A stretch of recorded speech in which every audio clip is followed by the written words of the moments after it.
On se retrouve aujourd'hui dans cette petite vidéo en compagnie de Lucie parce qu'on va parler d'examen d'équitation éthologique et on va notamment prendre l'angle de l'examen que Lucie était en train de passer. En tout cas, au moment où nous tournons cette vidéo, j'ai envoyé, mais je n'ai pas reçu de résultat. Donc peut-être j'ai foiré.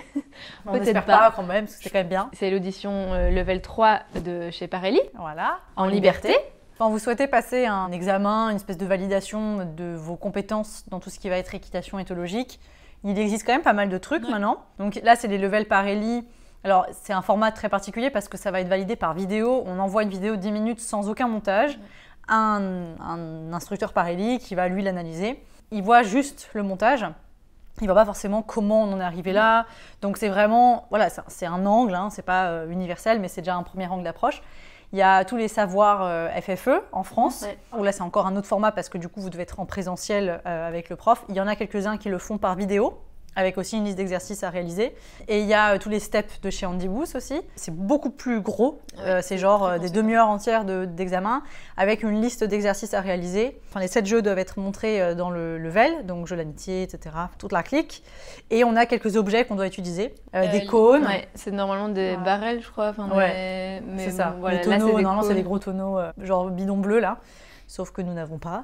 Voilà, donc on fait avec les moyens du bord.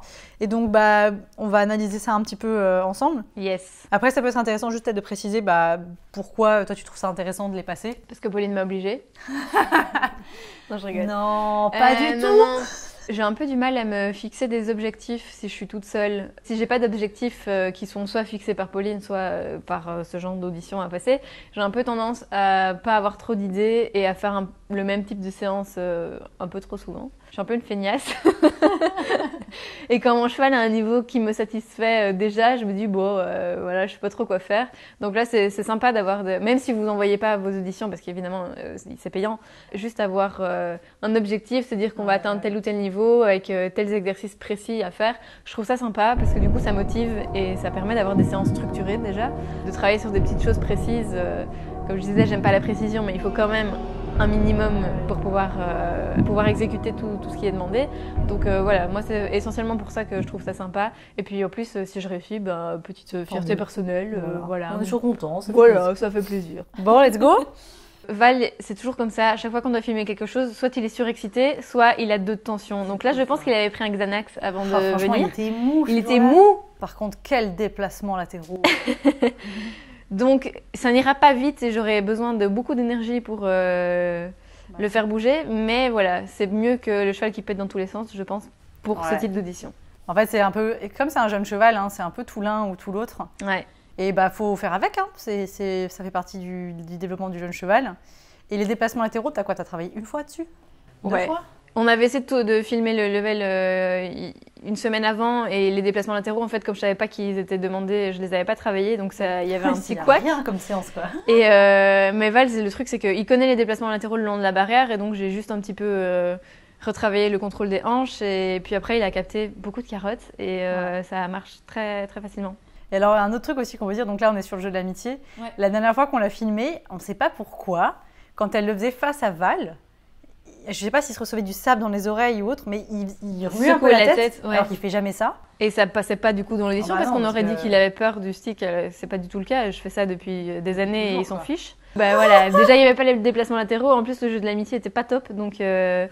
Ouais, surtout sur un cheval qui est cerveau gauche. Alors ouais, là il y a une petite glimpse dans la matrice. Et ça c'est cool. En fait, je trouve ça bien dans une audition de laisser les petits moments où il y a un petit couac et de voir que le cavalier, en fait, il arrive à très bien gérer l'histoire. Parce qu'en fait, ce qui est intéressant dans ces levels, c'est pas tellement le résultat, c'est surtout comment on est arrivé là, quoi. Ouais. Et là on voit que le cheval il hésite, hop, Lucie le ramène et puis elle le renvoie et tout va bien, quoi.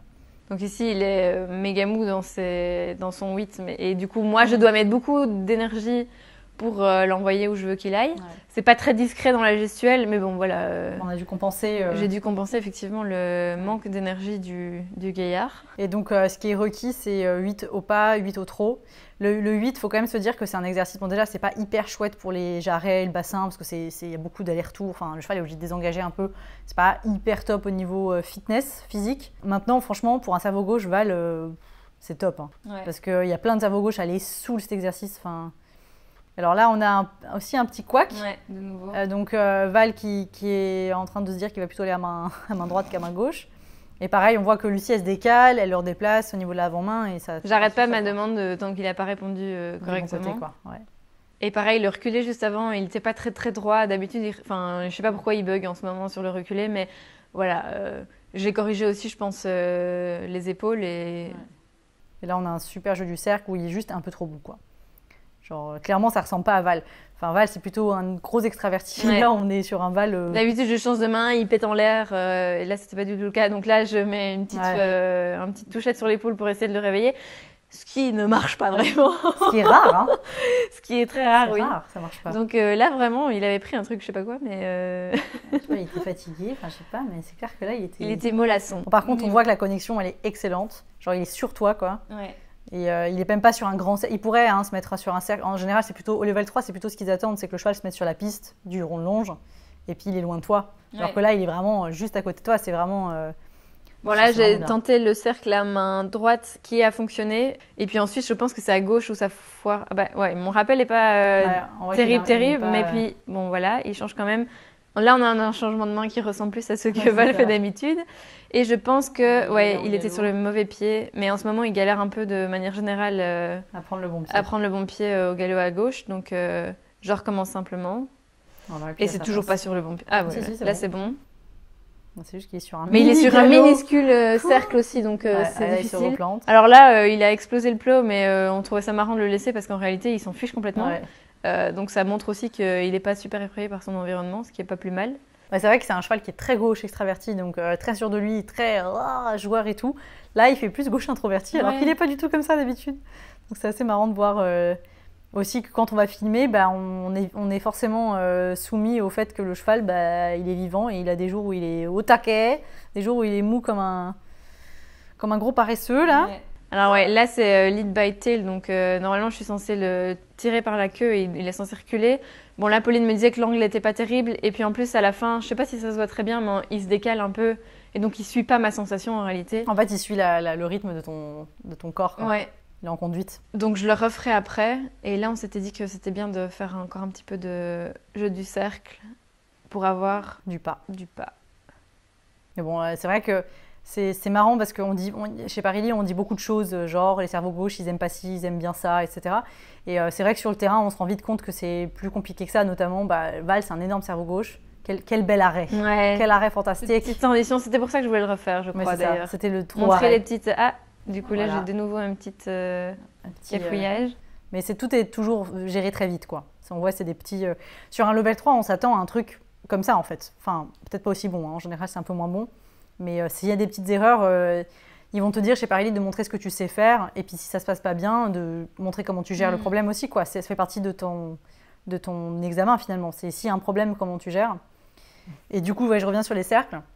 On dit souvent qu'à les gauches, ils n'aiment pas ça. Et Val, il est trop fort sur le jeu du cercle. Fort. Et franchement, c'est malade. Je ne l'ai jamais vu saouler par des cercles. Bon, après, je ne vais pas faire 10 minutes à la même main, mais il déconnecte assez rarement. Il déconnecte plus si je lui demande de faire des cercles décentrés ou des trucs justement qui bougent un peu que rester sur son cercle. Il me colle, clairement. J'ai un peu du mal à le décoller, mais... Ouais. Et donc ça, chez Parilly, on parle d'équilibre entre le drive et le draw. Donc le drive, c'est le fait de repousser le cheval un peu plus loin. Et le drive, c'est le fait de l'aspirer. Et en fait, le draw, c'est l'aspiration. Ouais. Donc là, en l'occurrence, sur Val, on a un très très bon draw. Donc le cheval, il est collé à Lucie. Le drive est un peu moins bon. Et en fait, on dit chez Parilly qu'il faut un équilibre parfait entre les deux. C'est un peu comme quand on dit wow est égal à go. Donc l'accélération égale au freinage. C'est un peu la même idée pour la liberté, en fait. Hein. Après, c'est vrai qu'il y a des chevaux on sait que ceux qui vont être plus loin, on va beaucoup travailler sur le fait de se rapprocher, d'être connectés à nous. Ceux qui sont un peu sur nous, on va plutôt travailler le fait de justement s'éloigner. Et du coup, là, la dernière tâche requise, c'était le piédestal. Donc, comme on n'a pas de piédestal, c'était une palette. Et on a vu que la première tentative, Val a un peu mal géré ses pieds. Et donc, en mettant les postérieurs, il a avancé les antérieurs. Et j'ai pas réussi à le faire reculer sur la palette. Donc, j'ai simplement recommencé.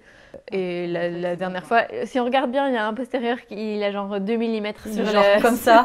sur la palette. Mais voilà, la tâche était réussie. Donc, voilà. Donc, à l'heure actuelle, on ne sait pas si cette audition est réussie. Mais quand on saura, on vous mettra évidemment Voilà. le résultat. N'hésitez pas à poser des questions si vous avez des questions sur les auditions, notamment Parelli ou les autres. Ouais.